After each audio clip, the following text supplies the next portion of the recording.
তাড়াহুড়ো করে ক্ষমতায় যেতে চায় না, কেউ যাক সেটিও চায় না, বললেন জামায়াতের আমির।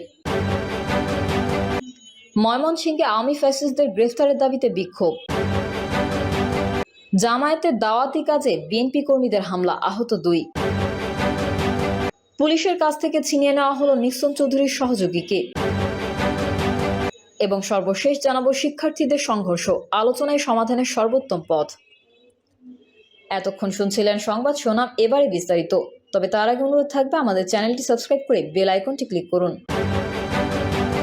ময়মনসিংহে আওয়ামী ফ্যাসিস্টদের গ্রেফতারের দাবিতে বিক্ষোভ। ময়মনসিংহে আওয়ামী ফ্যাসিস্টদের গ্রেফতার ও বিচারের দাবিতে বিক্ষোভ সমাবেশ করেছে বৈষম্য বিরোধী ছাত্র আন্দোলন। সমাবেশে বক্তারা বলেন, আওয়ামী ফ্যাসিস্টদের অনেকে এখনো ঘুরে বেড়াচ্ছেন, অনেকে গুম স্থান থেকে সামাজিক যোগাযোগ মাধ্যমে মিথ্যা প্রোপাগান্ডা চালাচ্ছেন। তারা রাজপথ উত্তপ্ত করতে চান।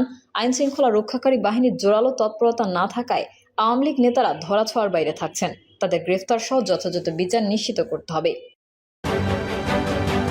জামায়াতের দাওয়াতি কাজে বিএনপি কর্মীদের হামলা, আহত 2। নারায়ণগঞ্জের 2500-এ জামায়াত ইসলামী নেতাকর্মীদের মারধরে অভিযোগ পাওয়া গেছে বিএনপি নেতাকর্মীদের বিরুদ্ধে। আহত মোবারক হোসেন বলেন, শনিবার জামায়াত ইসলামীর উদ্যোগে বান্ডি বাজারে কর্মী সম্মেলনের আয়োজন করা হয়েছে। সম্মেলনে নারায়ণগঞ্জ মহানগরীর আমির ও কেন্দ্রীয় কর্মপরিদর্শকের সদস্য মোহাম্মদ জব্বার প্রধান অতিথি থাকার কথা রয়েছে। সম্মেলন ঘিরে স্থানীয় বিএনপির কয়েকজন কর্মী আমাদের হুমকি দিয়ে আসছেন। আমাদের কর্মী সম্মেলন না করার জন্য বলে আসছিলেন। হঠাৎ আমরা কয়েকজন বান্টিতে বসে দাওয়াতে কাজ করার সময় বিএনপি কর্মী রিপন ও মাখন সহ 7-8 জন আমাদের উপর হামলা চালান। তবে অভিযোগ অস্বীকার করে বিএনপি কর্মী রিপন বলেন, আমাদের সঙ্গে জামায়াতের কোনো সমস্যা হয়নি, একটু ভুল বোঝাবুঝি হয়েছে। জেলা জামায়াতের সমাজ কল্যাণ সম্পাদক অধ্যাপক ইলিয়াস মোল্লা বলেন, আমরা কর্মী সম্মেলনের আয়োজন করেছি, এটা আমাদের গণতান্ত্রিক অধিকার, আমাদের বাধা দেওয়াটা দুঃখজনক। তাড়াহুড়ো করে ক্ষমতায় যেতে চায় না, কেউ যাক সেটিও চায় না, বললেন জামায়াতের আমির। তাড়াহুড়ো করে আমরা ক্ষমতায় যেতে চাই না, কেউ তাড়াহুড়ো করে ক্ষমতায় যাক সেটিও চায় না বলে মন্তব্য করেছেন জামায়াতে ইসলামীর আমির ডক্টর শফিকুর রহমান। জামায়াতের আমির বলেন, স্বাধীনতা পেলাম 54 বছর। এই দীর্ঘ পথে পরিক্রমায় একটি জাতি বিশ্বের দরবারে মর্যাদাবান জাতি হিসেবে দাঁড়ানোর জন্য যথেষ্ট সময় ছিল।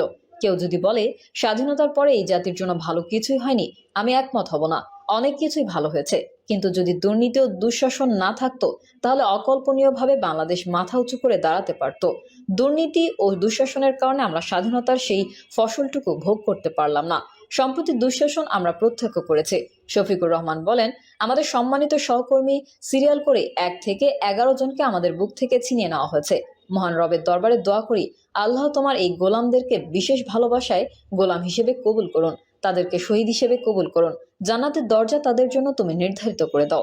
সম্মানিত ভাইরা, তাদের উপর যখন জুলুম হয়, মিথ্যা অভিযোগে বিচারের নামে অবিচার করা হয়, তখন এদেশের লাখো কোটি মুসলমান এই অন্যায়ের প্রতিবাদ করেছিলেন। এক এক করে অনেকেই জালানদের হাতে দুনিয়া থেকে বিদায় নিতে হয়েছে, অনেকেই পঙ্গুত্ব বরণ করেছেন, অনেকে জেলে গিয়েছেন, অনেকে দেশ ছাড়া হয়েছেন।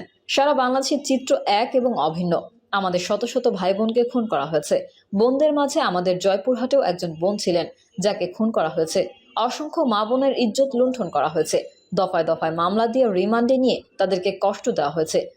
তরতাজা যুবকদের ধরে নিয়ে থানার ফ্লোরে চিৎ করে শুয়ে রাইফেলের ব্যারেল ঠেকিয়ে তাদেরকে গুলি করে পা বিচ্ছিন্ন করা হয়েছে, চোখে গুলি করে অন্ধ করে দেওয়া হয়েছে। এরকম শত শত ঘটনা রয়েছে। তিনি বলেন, বিগত জুলাই মাসের 1 তারিখ থেকে আগস্টের 5 তারিখ পর্যন্ত বাংলাদেশে তারা নরকে পরিণত করেছিল। ক্ষমতার শেষ দিন পর্যন্ত তারা মানুষ খুন করেছেন। তারা সুস্পষ্ট গণহত্যাকারী। গণহত্যার বিচার আমরা চাই। প্রত্যেকটি গণহত্যার বিচার হতে হবে।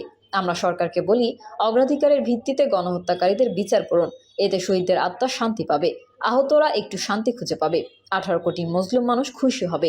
শফিকুর রহমান বলেন, তারা 1 মাসের ভেতরে 1.5 থেকে 2 হাজার মানুষকে খুন করলেন। ছাত্র জনতা এই জন্য জীবন দেয় নাই যে যেন তেনভাবে ক্ষমতায় বসে যাব। তারা জীবন দিয়েছে একটা বৈষম্যহীন বাংলাদেশ দেখতে, একটা মানবিক বাংলাদেশ তারা দেখতে চায়, একটা দুর্নীতিমুক্ত বাংলাদেশ দেখতে চায়। এই দেশে আবার দুঃশাসন ফিরে না আসুক তা তারা দেখতে চায়। তাই যদি করতে হয় তাহলে অর্থবহ নির্বাচনের দিকে যেতে হবে জাতিকে। আর সেই নির্বাচন করতে হলে অবশ্যই গুরুত্বপূর্ণ কিছু সংস্কার সমাধান করতে হবে, সাধন করতে হবে। এই জন্য জামায়াত ইসলামী 5 তারিখে বলে দিয়েছে, এই সরকারকে আমরা যৌক্তিক সময় দিতে চাই প্রয়োজনীয় সংস্কার সমাধানের জন্য। তাড়াহুড়ো করে আমরা নিজেরাও ক্ষমতায় যেতে চাই না, কেউ তাড়াহুড়ো করে ক্ষমতায় যাক সেটিও আমরা চাই না। তিনি আরো বলেন, যারা নির্বাচনের আগে জাতিকে আরো ভালো ভালো কথা বলেছেন, অনেক ইস্তেহার দিয়েছেন, নির্বাচনের পর তারা সব ভুলে গিয়েছেন। জাতিকে দেওয়া ওয়াদা বাস্তবায়নে তারা আগ্রহী ছিলেন না। আবার অনেকেই প্রতিপক্ষ দমনে ব্যস্ত হয়ে পড়েছিলেন। আপনি তো দেশ গঠন করবেন, আপনি দমনে ব্যস্ত হলেন কেন? দেশ গঠন হলে তো এমনি যার যেটা পাওনা বিচারের মাধ্যমে সেটা পাবে, নির্বিশেষে সমস্ত মানুষ উপকৃত হবে। এর কারণ দুটি: যারা ক্ষমতায় গিয়েছেন তারা যথাযথভাবে আল্লাহকে ভয় করতেন না। আদালতে আখিরাতে আল্লাহ তাআলার দরবারে তাদের দায়িত্বের জন্য, কর্তব্যের জন্য তাদের জবাব দিতে হবে, এই বিশ্বাস তাদের ছিল না। যদি থাকতো তাহলে তারা আল্লাহকে ভয় করে তারা চলতেন। তাদের হাতে জনগণের সম্পদ, জীবন, ইজ্জত সম্পূর্ণ নিরাপদ থাকতো। তারা জনগণকে বোকা মনে করে রাজনীতিকে ব্যবসা হিসেবে কবুল করেছে। ক্ষুধার্ত হয়ে বসে থাকেন কখন ক্ষমতায় যাব, আর পেট ভরে খাইতে খাইতে বদহজমে পর্যন্ত পৌঁছাবে। বদহজম হলো ক্ষমতা যখন চলে যায় তখন পেটে চাপ দিলে সব মুখ দিয়ে বের হয়ে যায়। হচ্ছে না, অতীতে হয়নি, হচ্ছে, হয়েছে এবং হবে। এই পথে যারাই হাঁটবেন বেইজ্জতি তাদের কপালে অনিবার্য। এই পথে যারাই হাঁটবেন বেইজ্জতি তাদের কপালে অনিবার্য। অসম্মান, অপদস্থ তাদের থাকবেই। মানুষ কেন টাকা সম্পদের গোলাম হবে? মানুষ তো আল্লাহর গোলাম হবে। প্রত্যেক মানুষ প্রত্যেক মানুষকে সম্মান করবে, ভালোবাসবে। সে যেই ধর্মের হোক, ধর্ম দেখবে না, দেখবে তিনিও আমার মতো একজন মানুষ। আমার উচিত তাকে সম্মান করা, ভালোবাসা। জামায়াতের আমির বলেন, অনেকেই নির্বাচনের আগে ছেলের বাবাকে বাবা ডাকে, ছেলেকেও বাবা ডাকে। অনেকে বলেন, এখন যে বাবা ডাকছেন নির্বাচনের পর মনে থাকবে তো? নির্বাচিত হওয়ার 1.5 বছর পরে ওই ভদ্রলোক ওনার সাথে একটু মোলাকাত করতে গেছে। বলে, আপনাকে কোথায় দেখেছি মনে হয়? তখন বলে, হ্যাঁ, মানুষ তার বাবাকে ভুলে যায়। এখন তো বুঝতে পারলাম এগুলো ভেলকিবাজি, ধোঁকা। 5 বছর স্মরণ থাকে একটা জিনিস, আবার কিভাবে ক্ষমতায় আসতে পারবো। এই জন্য 14 সালে নির্বাচনে মানুষ যায় না। নির্বাচন হয় 18 সালে, সেখানে নিশিরাতের নির্বাচন। নির্বাচন হয় 24 সালে, সেখানে হয় আমি আর আমু, আমি আর ডামির নির্বাচন। একই দলের মধ্যে প্রতিদ্বন্দ্বিতা। মানুষকে নিয়ে তামাশা করা হয়েছে। মানুষের ভোটের অধিকার, খাওয়ার অধিকার, শিক্ষার অধিকার, সমস্ত অধিকার তছনছ করে ফেলা হয়েছে। আমরা সেই অধিকারগুলো দেখতে চাই যে তা আবার মানুষের অধিকার, মানুষের কাছে ফিরে এসেছে। এই জন্য লুণ্ঠনকারীদের ক্ষমতায় আর আনা যাবে না। পুলিশের কাছ থেকে ছিনিয়ে নেওয়া হলো নিক্সন চৌধুরীর সহযোগীকে। ফরিদপুর 4 আসনের সাবেক সংসদ সদস্য মুজিবুর রহমান চৌধুরী নিক্সনের ঘনিষ্ঠ সহযোগী ফারুক হোসেন বাকুকে পুলিশের হেফাজত থেকে ছিনিয়ে নেওয়া হয়েছে। এলাকাবাসী ও পুলিশ সূত্রে জানা গেছে, ফারুক হোসেন বাকু উপজেলার আটরশি মোড়ে কয়েকজন সন্ত্রাসীকে নিয়ে আধিপত্য বিস্তারের চেষ্টা করছেন।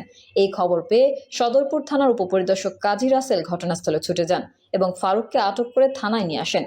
থানায় আনার পর অসুস্থ হলে এসআই বদিউজ্জামান 2 কনস্টেবলকে সঙ্গে নিয়ে ফারুককে চিকিৎসার জন্য উপজেলা স্বাস্থ্য কমপ্লেক্সে নিয়ে যান। এদিকে ফারুককে আটক করেছে এই খবর ছড়িয়ে পড়লে তার লোকজন হাসপাতালের ভেতর প্রবেশ করে পুলিশের হাত থেকে তাকে ছিনিয়ে নেয়। এ বিষয়ে সদরপুর উপজেলা স্বাস্থ্য কমপ্লেক্সের